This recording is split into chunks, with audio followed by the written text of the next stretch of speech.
초이, 최근에 루마니아 국방부 장관이 한국에 다녀간 소식 들으셨나요? 유럽 국가에서 우리나라까지 온 걸 보면 뭔가 중요한 일이 있었나 보네요. 혹시 방산 수출과 관련된 건가요? 정확합니다. 루마니아가 우리 K9 자주포를 약 1조 3천억 원어치 수입하기로 사실상 결정했습니다. 러시아 우크라이나 전쟁 이후 유럽의 군비 증강 흐름 속에서 또 하나의 대규모 계약이 성사된 거죠. 요즘 K방산 소식이 끊이질 않는 것 같습니다. 이러다 정말 세계적인 강국이 되는 거 아닌가요? 현재 세계 무기 수출 시장에서 우리나라 순위가 어느 정도 되나요? 스톡홀m 국제평화연구소가 2024년 3월에 발표한 가장 최신 자료를 보면 부동의 1위는 역시 미국입니다. 전 세계 무기 수출의 42%를 차지하며 압도적인 모습을 보여주고 있죠. 역시 미국이네요. 2위부터 5위까지는 어떻게 되나요? 2위는 프랑스가 러시아를 제치고 처음으로 올라섰고 3위는 전쟁 여파로 수출이 급감한 러시아, 4위는 중국, 5위는 독일입니다. 이 5나라가 전통적인 방산 강국들이라고 할 수 있죠. 그럼 대한민국은 몇 위쯤에 있나요? 한국은 2019년부터 2023년까지 5년간의 데이터를 기준으로 세계 10위를 기록했습니다. 제가 듣기로는 2022년에는 9위였고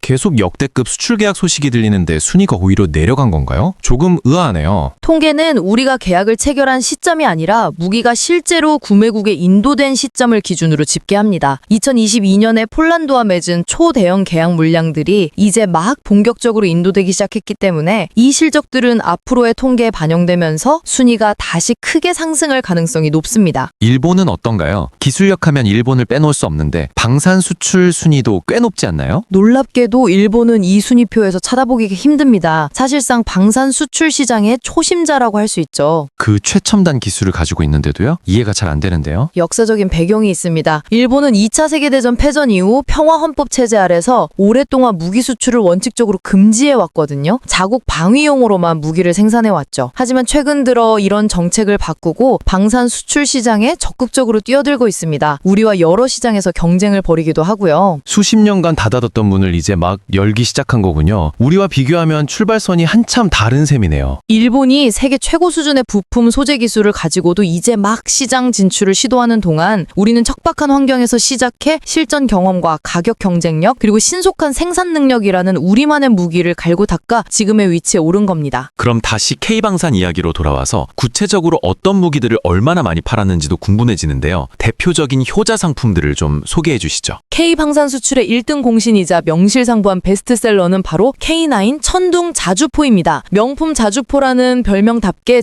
세계 9개국에 수출됐습니다. 어느 나라들인가요? 터키를 시작으로 폴란드, 인도, 핀란드, 노르웨이, 에스토니아, 이집트, 호주, 그리고 최근에 루마니아까지. 특히 폴란드와는 기본 계약과 추가 계약을 합쳐 600문이 넘는 초대형 계약을 맺었고 이집트에도 200문 규모의 수출과 현지 생산 계약을 체결했습니다. 유럽에서만 5개국이 사용하면서 거의 나토의 표준 자주포라는 말까지 나올 정도죠. K9 자주포는 거의 글로벌 스탠다드가 되어가는데요. 그럼 하늘을 나는 무기는 어떤가요? 하늘에서의 성공은 제트기뿐만 아니라 그 이전 단계부터 시작됩니다. 우리의 KT-1 웅비 기본 훈련기는 터키, 인도네시아, 페루 같은 나라들에 꾸준히 수출된 스테디셀러입니다. 조종사를 양성하는 첫 걸음부터 한국산 훈련기로 시작하는 셈이죠. 아, 조종사 양성 과정부터 우리 프로그램을 쓰게 만드는군요. 그럼 이 과정을 거친 조종사들이 타게 될 전투기는 어떤가요? 바로 경공격기 FA-50 파이팅 이글입니다. FA-50은 폴란드가 48대를 한 번에 구매하는 규모 큰 계약을 맺었고 말레이시아, 필리핀, 이라크 같은 동남아와 중동에서도 큰 인기를 끌고 있습니다. 지상전의 왕자인 전차 그리고 첨단 미사일 수출 실적도 빼놓을 수 없겠는데요. 맞습니다. K2 흑표전차는 폴란드와 총 1000대 규모의 역사적인 계약을 맺었고 한국형 패트리엇이라고 불리는 천궁2 지대공 미사일은 아랍에미레이트와 사우디아라비아에 각각 4조 원이 넘는 규모로 수출되면서 K방산의 기술력을 증명했죠. 다연장 로켓 천무 역시 사우디와 폴란드에 수출되면서 큰 주목을 받았습니다. 육군과 공군 무기는 정말 화려하네요. 혹시 바다를 지키는 무기, 해군 무기 수출 사례도 있나요? 물론 있습니다. 세계 1위인 우리나라 조선업의 기술력이 방산 분야에서도 빛을 발하고 있죠. 필리핀 해군의 최신 주력 전투함은 바로 우리가 만든 2600톤급 초세 리잘급 호위함 2척입니다. 태국에도 호위함 한 척을 수출했고요. 호위함까지요? 하지만 해군 기술의 정점은 잠수함 아닌가요? 그건 정말 소수의 국가만 만들 수 있는 최첨단 무기잖아요.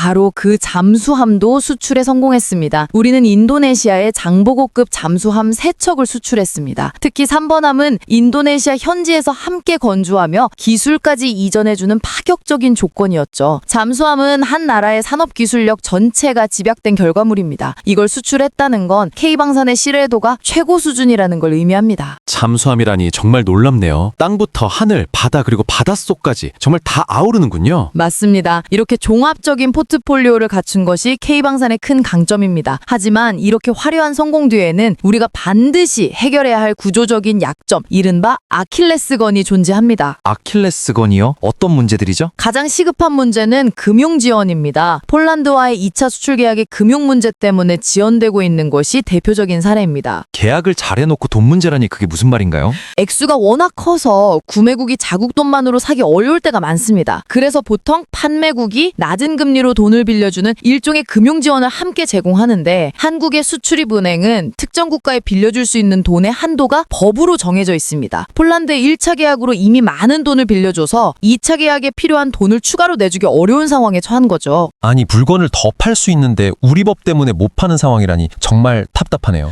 맞습니다. 미국은 대외 군사 판매 FMS라는 제도를 통해서 정부가 직접 나서서 금융 문제를 해결해 줍니다. 우리도 이런 국가 차원의 강력한 금융 지원책이 없다면 다 된 계약을 눈앞에서 놓칠 수도 있는 겁니다. 가성비라는 최대 장점이 금융이라는 마지막 문턱을 넘지 못하는 거죠. 정말 심각한 문제네요. 또 다른 약점은 없습니까? 핵심 부품의 높은 해외 의존도입니다. 예를 들어 K방산의 최고 인기 상품인 K9 자주포의 심장, 즉 엔진과 변속기가 합쳐진 파워팩은 독일산입니다. 국산이 아니었군요. 그게 왜 문제가 되나요? 두 가지 큰 문제가 있습니다. 첫째, 수익성이 떨어집니다. 둘째는 더 심각한데 바로 수출 통제의 위험입니다. 만약 우리가 K9 자주포를 A라는 나라에 팔고 싶은데 파워팩을 만드는 독일이 A 나라에 수출하는 걸 반대하면 어떻게 될까요? 독일이 부품을 안 주면 우리도 K9을 만들어서 팔 수가 없겠네요. 바로 그겁니다. 우리 무기인데도 우리 마음대로 팔지 못하는 이른바 주권의 문제가 생기는 겁니다. 진정한 방산 강국이 되려면 이런 핵심 기술을 반드시 우리 손으로 만들어야 합니다. 현재 K방산의 부품 국산화율은 약 65% 수준인데 이걸 80% 이상으로 끌어올리는 것이 시급한 과제입니다. 정리하자면 금융 지원과 기술 자립이라는 두 가지 큰 산을 넘어야 하는군요. 그럼 K방산의 미래를 위해 우리는 어떤 준비를 해야 할까요? 미래 전쟁의 패러다임 변화에 주목해야 합니다. 이제는 드론이나 무인 로봇, 인공지능 같은 기술이 전쟁의 승패를 가르는 시대가 오는 겁니다. 무인화, 인공지능 분야는 미국이나 중국 같은 나라들이 워낙 앞서가고 있는데 우리가 경쟁력을 가질 수 있을까요? 충분히 가능합니다. 여기서 한국만의 독특한 강점이 드러나는데요. 바로 세계 최고 수준의 민간 IT 기술력입니다. 우리는 세계 1위의 메모리 반도체, OLED 디스플레이 기술을 가지고 있고 5G 통신망도 가장 먼저 상용화했죠. 아, 전투기 조종 속에 들어가는 디스플레이나 미사일을 정밀 유도하는 반도체 같은 것들이요. 맞습니다. 이런 민간의 첨단 기술을 국방 분야와 빠르고 효과적으로 융합시킨다면 전통적인 방산 강국들이 갖지 못한 비대칭적인 우위를 확보할 수 있습니다. 정부가 나서서 민간 기업이 국방 R&D에 쉽게 참여할 수 있도록 길을 터주고 규제를 완화해주는 노력이 필요합니다. K방산의 미래가 결국 우리가 잘하는 반도체 IT 기술에 달려있다는 말이군요. 오늘 이야기를 들어보니 K방산이 걸어온 길과 앞으로 나아가야 할 길이 명확해 보입니다. K방산은 분명 기적적인 성공을 거뒀습니다. 하지만 이제는 양적 성장을 넘어 질적 전환을 이루어야 할 때입니다. 금융 지원이라는 실탄을 채우고 기술 자립이라는 튼튼한 갑옷을 입고 미래 기술이라는 새로운 창을 펼어야 진정한 세계 4대 방산 강국으로 도약할 수 있을 겁니다. 놓치면 손해겠죠? 지금까지 김앤초이였습니다. 감사합니다.